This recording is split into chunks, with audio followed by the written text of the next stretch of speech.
Un homme embrasse une femme et pendant ce temps il prend l'argent qui était dans son sac à main et le donne à une autre femme. Il prend ensuite les clés de la voiture et les tend à l'autre femme. L'autre femme quitte alors les lieux sans que personne ne le sache. Il continue ensuite à s'embrasser lorsque la femme s'arrête et lui demande s'il l'aimait. L'homme a dit oui et quel était l'amour de sa vie. Les deux partent alors. Pendant ce temps, l'autre femme s'enfuit. Elle sort alors son téléphone portable et appelle quelqu'un. Les deux marchaient alors enlacés dans la rue, lorsque l'homme reçoit un appel. L'homme a alors demandé ce qui s'était passé et l'autre femme a dit qu'il devait aimer embrasser la femme car il ne s'était pas encore arrêté. Il lui dit alors de le couper et dit que ce n'était que des affaires. La femme a une question, à qui parlait-il et il lui dit de ne pas s'inquiéter car ce n'était que des affaires. Elle demande alors quel est le nom de la personne et l'homme dit que son nom était Samara. Lorsqu'elle se rend compte que l'autre personne était une femme, la femme demande à l'homme de lui remettre le téléphone portable. L'homme a dit qu'il ne pouvait pas remettre le téléphone à la femme car la conversation portait sur les affaires et elle ne pouvait pas le résoudre. Elle prend alors le téléphone portable de la main de l'homme. Elle répond alors au téléphone et quand l'autre femme s'en aperçoit, elle raccroche tout de suite. L'homme dit alors à la femme d'arrêter ce drame et qu'il résolvait juste un problème.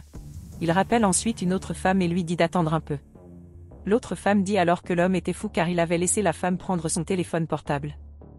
L'homme a alors dit que ce n'était pas important et a dit à l'autre femme de prendre la clé qu'il lui avait donnée et d'aller chez la femme. Il lui dit alors de partir dès qu'il essaierait de distraire la femme autant que possible. L'autre femme dit alors qu'elle ferait ce que l'homme a dit et que plus tard elle l'attendrait dans la voiture. Elle lui dit alors de ne pas tarder. L'homme raccroche alors le téléphone et commence à parler à la femme.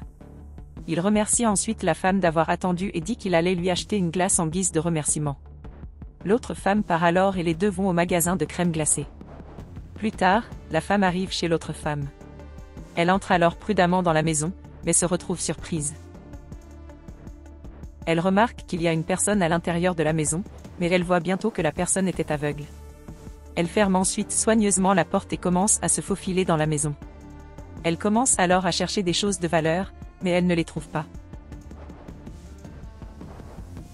Bientôt, elle remarque une bibliothèque et commence à fouiller dans les tiroirs, mais ne trouve rien non plus. Elle ouvre ensuite les autres tiroirs et à l'intérieur de l'un d'eux, elle trouve une mallette.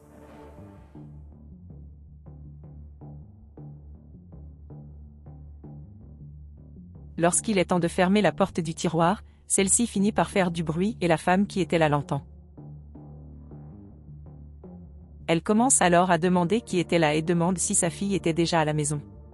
L'autre femme essaie alors de s'enfuir, mais à ce moment la femme parvient à mettre sa canne devant elle et elle finit par tomber au sol. Elle se lève alors et commence à ouvrir la mallette pour voir ce qu'il y a dedans. Bientôt, elle réalise ce qu'il y avait à l'intérieur et sort un sac en plastique de son sac. Elle procède ensuite à retirer tout l'argent de la mallette et à le mettre dans le sac en plastique.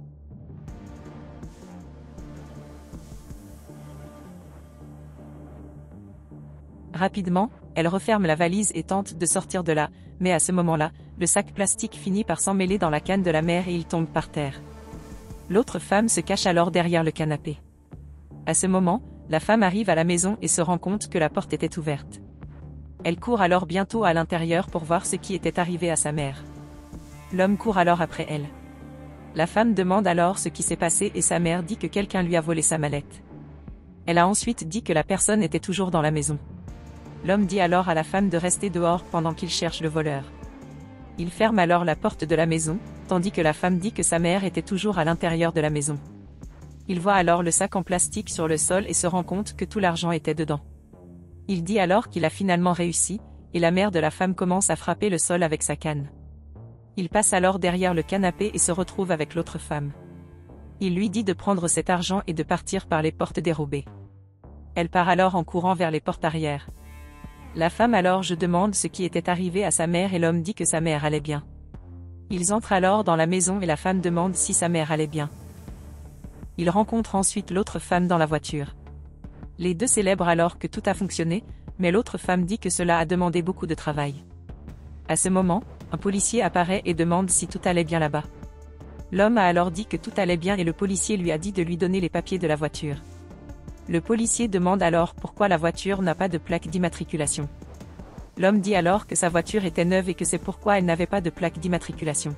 L'officier dit alors qu'il ne plaisantait pas avec eux et leur dit de sortir de la voiture. L'homme demande alors ce qu'il ferait maintenant puisqu'il avait perdu leur voiture. La femme lui dit de se calmer car ils ont encore de l'argent. L'homme dit qu'avec cet argent, il pourrait acheter une autre voiture.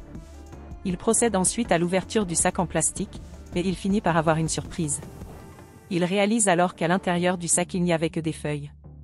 La mère de la femme dit alors à sa fille que son petit ami était impliqué dans le vol et elle dit qu'elle était au courant. La mère dit alors qu'il pensait qu'elle était aveugle. La femme dit alors qu'au moins leur plan avait fonctionné. La mère dit que bien qu'il ait travaillé, ils ont fini par manquer d'argent. La femme a alors dit à sa mère de rester calme et de montrer que l'argent était toujours à l'intérieur de la maison. Elle dit ensuite que maintenant elle savait qui était vraiment l'homme et la mère a dit qu'elle était contente que sa fille ait récupéré l'argent. Elle dit ensuite que son intuition était juste car elle savait que l'homme n'était pas une bonne personne. La femme remercie alors sa mère et dit qu'elle allait devoir écouter davantage ce que sa mère avait à dire, car elle avait raison à propos de l'homme.